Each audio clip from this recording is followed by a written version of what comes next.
Vinícius Júnior se irrita e xinga o treinador do Real Madrid. Será que o brasileiro tem razão nessa história? Philipp Lahm, ex-lateral direito da Alemanha, dá declaração surpreendente sobre o 7-1.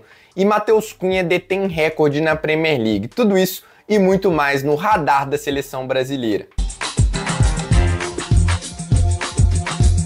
Antes de trazer as informações aqui, também com a análise, só queria dar uma explicação sobre essa ideia desse quadro que eu quero trazer aqui para o canal. A minha ideia é sempre às segundas-feiras, às 11 horas da manhã, pegar as principais notícias e acontecimentos do final de semana que envolvem os jogadores brasileiros ou que estão no radar do Carlo Ancelotti e trazer aqui para vocês no canal. Quem se destacou, se teve alguma confusão como essa do Vinícius Júnior, alguém se lesionou, então é meio que um radar mesmo da seleção, para todo mundo, assim como eu, entender como que está cada jogador que pleiteia uma vaga na Copa do Mundo. Então vamos para algumas rapidinhas antes de eu falar sobre os três principais tópicos desse vídeo.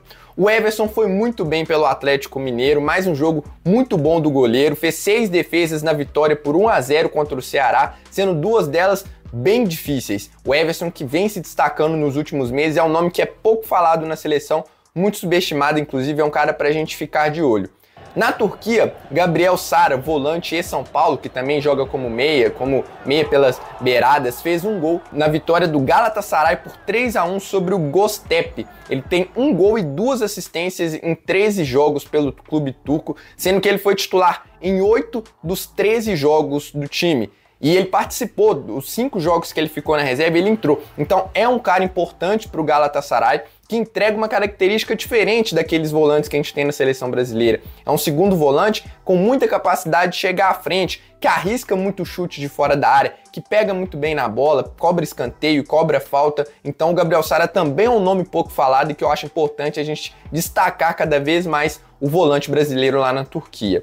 Falando agora na Premier League, Igor Thiago, ex-centroavante do Cruzeiro, do Clube Bruxo, fez mais um gol na vitória do Brentford por 3-2 sobre o Liverpool. Fez o terceiro, foi de pênalti, mas é o 7º gol dele em 10 jogos na temporada. Ele é o vice-artilheiro da Premier League, atrás apenas do Haaland.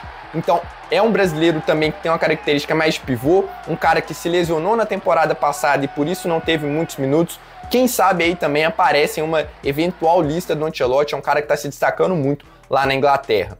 E pra gente ficar lá ainda, Bruno Guimarães, mais um gol do volante brasileiro, dessa vez o da vitória do Newcastle por 2-1 sobre o Fulham, golzinho quase nos acréscimos, aos 44 minutos do segundo tempo. Foi o 4º dele na temporada, a jogada foi normal, foi um rebote do goleiro, ele só estava muito bem posicionado, mas mostra um oportunismo que o Bruno sempre demonstra. É impressionante a regularidade dele. Todo final de semana praticamente, você que não acompanha o Bruno, pode ir lá que ele vai estar jogando como titular e provavelmente vai jogar bem pelo Newcastle. Ainda na Inglaterra, o Richarlison deu uma assistência no 3º gol do Tottenham na vitória por 3-0 sobre o Everton. Então, meio que uma lei do ex aí. O Richarlison, que tem 3 gols e 2 assistências em 14 jogos, o jogo já estava ganho, mas o Richarlison não faz uma temporada tão ruim assim em termos de clube quanto as pessoas imaginam. Beleza, 5 participações em 14 jogos, acho um número ok para um cara que joga na Inglaterra. Não é um time que cria tanto assim como é o Tottenham, mas de fato na seleção o Richarlison vem entregando pouquíssimo. Hoje, por exemplo, eu colocaria até o Igor Thiago na frente dele. E o último jogo nosso aqui da Inglaterra, antes de falar do Matheus Cunha, Lucas Perry de volta na vitória do Leeds por 2-1 sobre o West Ham. Lucas Perry, que tinha jogado pela última vez lá em agosto, ele se lesionou, então é importante para a seleção, porque o Lucas Perry, ao meu ver hoje, é um dos goleiros mais confiáveis que a gente tem, então é o primeiro jogo dele como titular. Não deve aparecer na próxima convocação do Ancelotti por causa desse tempo parado, mas o PR foi muito bem, fez uma boa defesa e não teve culpa no gol do West Ham. Por falar em West Ham, o Paquetá falhou no segundo gol do Leeds United. O Paquetá era uma marcação individual no escanteio, o Paquetá soltou o homem e o cara fez o gol. Eu esqueci o nome do jogador aqui do Leeds, mas o Paquetá falhou nesse segundo gol e ele fez um gol também, só que foi anulado por impedimento. O Paquetá, que vive aí um momento difícil no West Ham, porque o clube dele é o 19º colocado na Premier League. Um momento muito negativo para o time do Paquetá. Tomara que consiga se recuperar, assim como o Wolverhampton, do André e do João Gomes, que está na última posição da Premier League. são jogadores que podem ser convocados para a Copa do Mundo, mas que os times em si não vivem bom momento, obviamente não por culpa deles. Vamos então para os assuntos que dá pra gente analisar um pouquinho mais. Eu queria trazer um pouco mais sobre o Matheus Cunha, porque também acho que é um cara muito subestimado aqui. O Cunha fez um belo gol, um chute de fora da área, na vitória do United por 4-2 sobre o Brighton. E aí um recorde que eu destaco na capa, no título, trago pelo Opta, é que o Cunha é o jogador que mais fez gols de fora da área na Premier League desde o início da temporada passada. Foram 7 ao todo. Foi apenas o primeiro gol dele pelo Manchester United, mas o Cunha já vinha jogando muito bem. Os torcedores do United vinham gostando muito do Matheus Cunha. Contra o Liverpool, por exemplo, ele foi muito elogiado. O Cunha, que é um jogador muito inteligente, de condução de bola, que raramente toma uma decisão equivocada. Se você prestar atenção nos movimentos dele, ele sabe muito bem onde ele deve estar para gerar opção, quando atacar o espaço, quando aparecer para receber, se ele deve driblar, se ele deve finalizar. É um cara que é impressionante o nível de acertos dele. Pode não ser tecnicamente o melhor jogador do mundo, claro que não é, ainda ele tem algumas falhas no jogo, né? Não é um grande driblador, não é um cara que vai fazer o pivote, entregar muitos gols de cabeça, mas o Matheus Cunha é um jogador muito completo, cara. Ele te oferece tabela, te oferece condução, ele pode jogar tanto por dentro, por fora, um jogador que movimenta o ataque, sabe conduzir, sabe proteger bem a bola quando precisa, apesar de não ser um pivô. Pode jogar como falso 9, pode jogar pela esquerda, pela direita, finaliza de esquerda, finaliza de direita. Olha, eu coloquei que o Estevão seria titular no meu time ideal da Copa do Mundo, mas eu vou te falar, o Matheus Cunha é um jogador que me agrada muito, e ele mostrou que com o Vinícius Júnior ele encaixa muito bem. Então talvez o ataque seja Matheus Cunha, Vini, Rafinha e mais um, Rodrigo ou Estevão. Não sei, vamos ver como é que vai ser o decorrer da temporada, que o Estevão te entrega uma coisa a mais também, né? Um cara muito diferente em termos de drible, um jogador que te traz assim a esperança de ter algo a mais numa seleção brasileira, mas o Cunha para mim é muito subestimado e esse recorde dele também mostra a capacidade dele de te entregar gols de fora da área, que é algo que hoje em dia é raro. Se você pegar aí na seleção brasileira, quantos jogadores fazem tantos gols assim de fora da área? Muito difícil.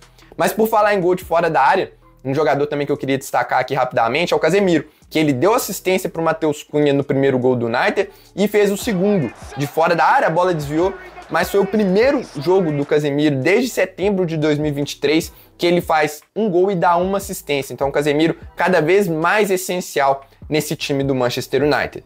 Falar de um negócio um pouco chato aqui agora, o 7-1. O Philippe Lahm concedeu uma entrevista exclusiva ao UOL e deu uma declaração que eu achei curiosa, no mínimo, assim. Eu vou ler aqui para vocês, abre aspas para o Philippe Lahm. Ele fala sobre o dia do 7-1, o que passou na cabeça dos jogadores e depois ele pede desculpas para o torcedor brasileiro. É isso mesmo. Abre aspas aqui para o então ex-lateral direito da Alemanha e do Bayern de Munique. Para nós, dava para sentir claramente a grande decepção no estádio, o que é totalmente compreensível. Afinal, era a equipe da casa, numa semifinal, e perder por um placar assim, aquela atmosfera, eu entendo perfeitamente o quanto foi doloroso, porque nós também já perdemos uma semifinal aqui na Alemanha, e sabemos como é amargo ser eliminado em casa. Mas esse respeito pelos brasileiros e também o respeito dos torcedores em relação a nós, isso ainda me emociona até hoje, sinceramente. Já no intervalo, quando estava 5-0, a conversa entre nós foi: queremos continuar jogando do mesmo jeito, não para humilhá-los, mas justamente para mostrar que temos grande respeito por eles. Ou seja, sem relaxar, continuar a levar o jogo a sério. Leve meu pedido de desculpas ao Brasil e ao povo brasileiro, disse aí o Philippe Lahm. E eu achei curioso porque eu não me lembro de algum jogador daquele dia da Alemanha ter pedido desculpas por algo assim. Eles sempre destacaram que no intervalo o pensamento deles foi esse, justamente trago pelo Lahm, que a ideia era sim mostrar respeito ao time brasileiro, e eu acho que eles fizeram isso, cara. Sinceramente, eu acho que o Lahm não tem que pedir desculpa por nada, eles simplesmente jogaram futebol. Eu acho que seria desrespeitoso se os caras começassem a provocar, começassem a fazer firula, aí sim você teria sido desrespeitoso com os torcedores, com uma seleção do tamanho que é a brasileira. Mas a postura dos alemães acho que foi totalmente digna. Se tem alguém culpado por aquele 7-1, com certeza, assim, claro que são eles, mas é muito mais falha do Brasil do que um demérito da Alemanha de desrespeito ou de ignorar qualquer tipo de coisa. Eu acho que o sentimento nosso é muito mais de revolta com a seleção brasileira do que com a Alemanha. E antes de falar sobre o Vinícius Júnior, sobre o clássico, peço o seu like, que é muito importante para o crescimento do canal. Quando você clica aí é rapidinho, cara, mas ajuda muito para o crescimento aqui do Seleção com Samuel. E se você é novo por aqui também, fica o convite para se inscrever, receber mais conteúdo sobre a seleção brasileira. Vamos falar sobre o clássico então. Antes de tudo, quero destacar a partida do Éder Militão. O que foi isso, cara? O Militão jogou um absurdo contra o Barcelona. Beleza que o Ferran Torres não é o melhor centroavante do mundo, nem é um centroavante em si, e talvez ele tivesse mais dificuldades contra o Lewandowski, que estava lesionado. Mas, cara, a atuação do Militão foi algo assim para emoldurar. Inclusive o Gustavo Hoffmann, que é setorista lá do Real Madrid, dos times espanhóis pela ESPN, destacou que essa foi a melhor partida do Militão na temporada. E eu não vi todas, mas é difícil discordar, porque o Militão foi incompleto em tudo. Se você observar, o Militão não erra absolutamente nada, ganhou quase todos os duelos e ainda deu assistência para o segundo gol. Um cara muito completo defensivamente, que te ganha pelo alto, que corre para trás, que não sofre contra pivô. Eu vou te falar, cara, o Militão e o Gabriel Magalhães, eu vou bater nessa tecla aqui toda hora.